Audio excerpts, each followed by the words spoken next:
Dean Smedley's petition to the Duke of Grafton, won by Jonathan Swift.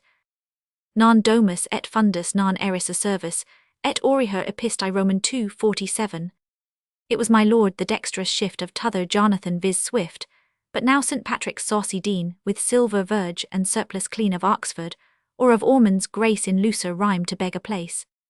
A place he got yclept a stall, and eke £1,000 withal, and were he less a witty writer, he might as well have got a mitre. Thus I the Jonathan of Clogher in humble, lays my thanks to offer approach your grace with grateful heart, my thanks and verse both void of art content, with what your bounty gave no larger income do I crave rejoicing, that in better times, Grafton requires my loyal lines. Proud while my patron is polite I likewise to the patriot write. Proud that at once I can commend King George's and the Muses' friend. Endeared to Britain, and to the disjoined Hibernia, by the sea endeared by twice 3 anxious years, employed in guardian toils, and cares by love by wisdom, and by skill for he has saved thee gainst thy will.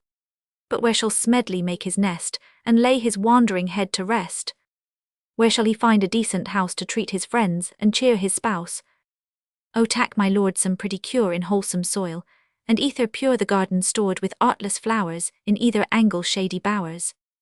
No gay parterre with costly green within the ambient hedge be seen, let nature freely take her course, nor fear from me ungrateful force. No shears shall check her sprouting vigour, nor shape the ewes to antic figure.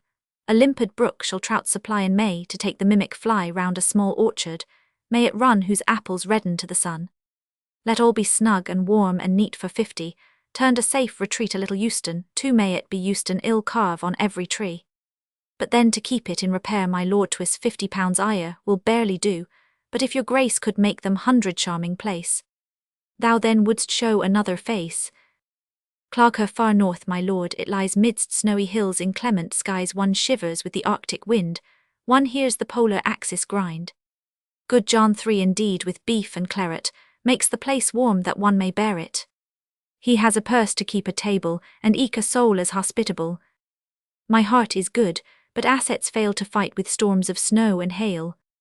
Besides the country's thin of people who seldom meet, but at the steeple the strapping dean that's gone to down near, named the thing without a frown when much fatigued with sermon study, he felt his brain grow dull, and muddy no fit companion could be found to push the lazy Bartle round shore then, for want of better folks to pledge his clerk was orthodox.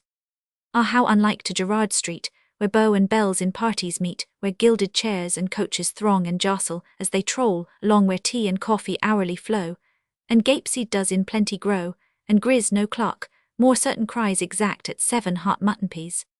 There Lady Luna in her sphere once shone when Paunceforth was not near, but now she wanes, and as Tease said keeps sober hours and goes to bed.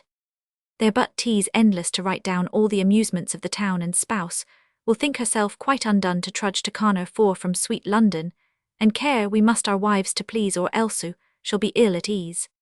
You see my lord what tease I lack tease, only some convenient tack, some parsonage house with garden sweet, to be my last retreat, a decent church close by its side, there preaching praying to reside, and as my time securely rolls to save my own and other souls.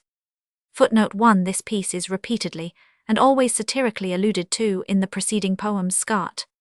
Footnote 2 The name of the Duke's seat in Suffolk N. Footnote 3 Bishop Sterne H. Footnote 4 The bishopric of Connor is united to that of Down, but there are 2 Deans Scott.